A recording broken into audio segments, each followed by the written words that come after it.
चंद्रमा के लिए भारत का पहला मिशन 22 अक्टूबर 2008 को STSC सार श्रीहरिकोटा से सफलतापूर्वक लॉन्च किया गया था।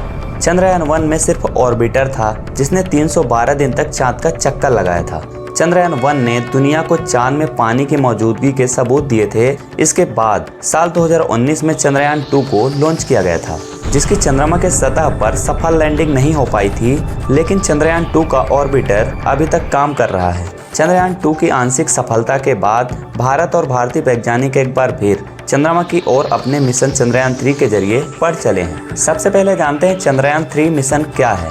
चंद्रयान 3 मिशन साल 2019 में किए गए चंद्रयान 2 मिशन का फॉलोअप मिशन है। इस मिशन में लैंडर की सॉफ्ट लैंडिंग और रोवर को सतह पर चलाकर देखा जाएगा, जिसके माध्यम से जानकारी एकत्र की जाएगी।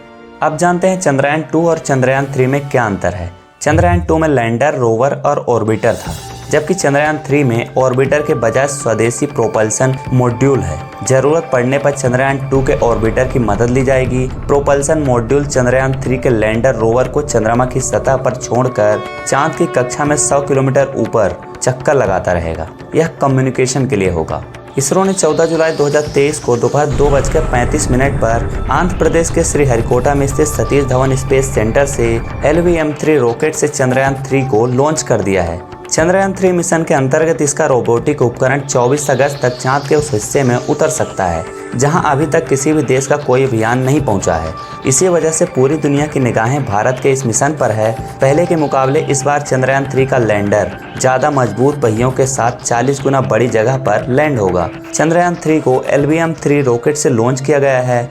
लैंडर को सफलतापूर्वक चांद की सतह पर उतारने के लिए इसमें कई तरह के सुरक्षा उपकरणों को लगाया गया है। चंद्रयान मिशन की theme science of the moon यानी चंद्रमा का विज्ञान है। इसरो के मुताबिक चंद्रयान 3 को तैयार करने में करीब 615 करोड़ रुपए लगे हैं। तो सबसे पहले आपके मन में यही ख्याल आ रहा होगा कि इतना पैसा लगाने के बाद हमें प्राप्त क्या होने वाला है। तो आइए वो भी हम जान लेते हैं। चंद्रयान 3 चंद्रमा के दक्षिणी ध्रुव पर उतरने वाला है। दक्षिणी ध्रुव 4.2 किलोमीटर वाला एक बड़ा सेकल्टन क्रेटर है। इस खास जगह पर अरबों सालों से सूर्य की रोशनी भी नहीं पहुंची है। इस वजह से यहाँ का तापमान -267 डिग्री फ़ारेनहाइट रहता है। विशेषज्ञों के मुताबिक इस जगह पर हाइड्रोजन की मात्रा काफी ज्यादा है। इस कारण यहाँ पर पानी की मौजूदगी हो सकती है। कई वैज्ञानिकों द्वारा यह अनुमान लगाया जा रहा है कि सेकल्टन क्रेटर के पास 100 मिलियन टन क्रिस्टलाइज वाटर मिल सकता है। कई जरूरी संसाधनों का भंडार है सेकल्टन क्रेटर। इसके अलावा यहाँ पर अमोनिया, मीथेन, सोडियम, मरकरी और सिल्वर जैसे जरूरी संसाधन मिल सकते हैं। चंद्रयान 3 मिशन के अंतर्गत रोवर के माध्यम से इन्हीं जगहों को एक्सप्लोर किया जाएगा।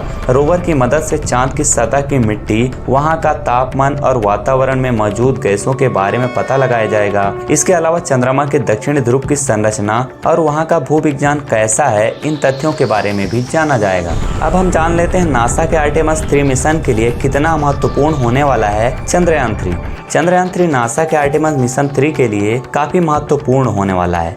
आर्टेमिस 3 मिशन के अंतर्गत नासा चांद के दक्षिणी ध्रुव पर इंसानों को उतारने की योजना बना रहा है। ऐसे में चंद्रयान 3 की खोज से चांद के साउथ पोल के बारे में जो डेटा मिलेगा, उससे नासा के आर्टेमिस मिशन को चांद के इस खास क्षेत्र के बारे में कई महत्वपूर्ण जानकारियां मिलेगी। इस खोज से खास बात यह होगी कि अगर कभी भविष्य में हम चांद में कॉलोनियां बसाना चाहें तो इससे बहुत मदद मिलेगी।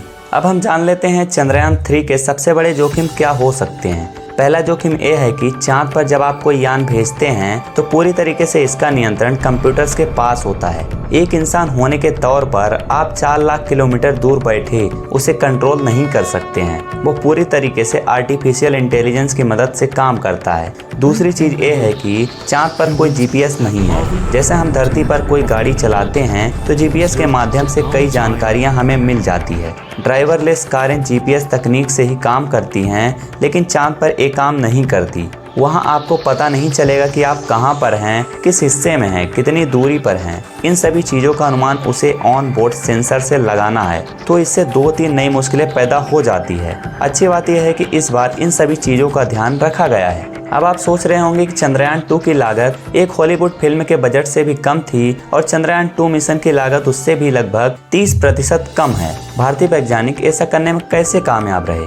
तो मैं आपको बता दूं कि भारत में एक चीज हमेशा से ही सिखाई गई है कि अपने संसाधनों का भरपूर इस्तेमाल करें, संभव हो तो उसका पुनः उपयोग भी करें। जैसे जब चंद्रयान 2 को भेजा गया था तो उसके 3 हिस्से थे, ऑर्बिटर, लैंडर और रोवर। ऑर्बिटर कामयाब रहा और वो अभी भी चांद के ऑर्बिटर में घूम रहा है। तो इस बार जब हम चंद्रयान 3 भेज रहे हैं तो ऑर्बिटर का प्रयोग नहीं कर रहे, क्योंकि ऑर्बिटर वहां पहले से ही मौजूद है। ऐसे में हमारे ऑर्बिटर की पूरी लागत इस बार बच गई। इसरो की सबसे अच्छी बात यह है कि ये ज्यादातर काम इन हाउस करते हैं, यानी काफी तकनीक वो खुद से डेवलप कर लेते हैं। इससे कम लागत में हम बड़े मिशन को आसानी से कर लेते हैं। साथ ही गाइस मैं इसी तरह की नॉलेजफुल वीडियो आपके लिए लाता रहता हूँ। तो वीडियो अच्छी लगती है तो वीडियो को लाइक और चैनल को भी सब्सक्राइब कर लीजिए, ताकि मेरे आने वाले सभी वीडियो का अपडेट सबसे पहले आपको मिल सके। तो हम फिर मिलते हैं एक नई वीडियो के साथ, तब तक के लिए धन्यवाद।